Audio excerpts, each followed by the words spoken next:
Lorsque vous avez signé une rupture conventionnelle et que vous le regrettez, la première des questions à se poser, c'est: est-ce que je suis encore dans le délai de rétractation? Pourquoi? Parce que le Code du travail nous indique que lorsque vous signez une rupture conventionnelle, vous avez 15 jours à compter du lendemain de la date de signature pour vous rétracter, sans même avoir besoin de motiver votre rétractation. Vous pouvez donc revenir sur la décision que vous avez prise de signer cette rupture et vous devez par contre le faire par courrier recommandé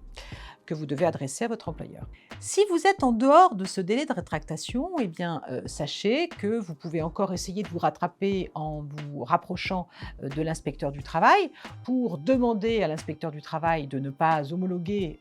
la rupture conventionnelle et puis expliquez-vous avec lui sur les raisons qui font que vous regrettez d'avoir signé cette rupture et généralement l'inspecteur du travail va alors refuser donc d'homologuer la rupture conventionnelle. Si votre regret s'exprime après votre départ d'entreprise et après que donc votre contrat a été rompu, vous avez touché votre indemnité de rupture conventionnelle, mais vous vous dites que vous vous êtes fait avoir, que vous n'êtes pas content, enfin voilà, quelles que soient vos raisons. Donc vous avez encore la possibilité d'agir. Alors comment agir? Eh bien, sachez que vous avez 12 mois pour saisir le conseil de prud'homme pour obtenir l'annulation de la rupture conventionnelle que vous avez signée. Alors les 12 mois partent à compter de la date d'homologation de la rupture conventionnelle par l'inspecteur du travail. Et si vous invoquez la nullité de cette rupture conventionnelle, eh bien il va falloir que vous démontriez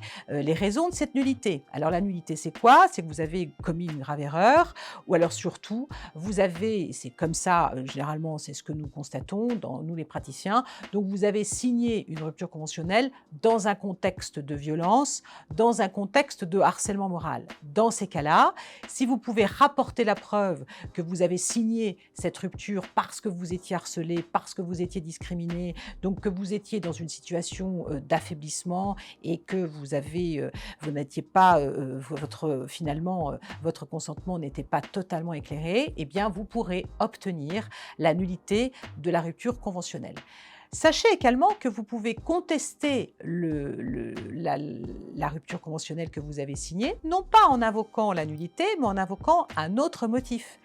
Imaginez, vous avez signé une rupture conventionnelle sur la base donc d'une indemnité de rupture qui est calculée sur la base de votre salaire de référence, et puis vous avez effectué un nombre très important d'heures supplémentaires qui fait que le montant de l'indemnité de rupture que vous avez négocié,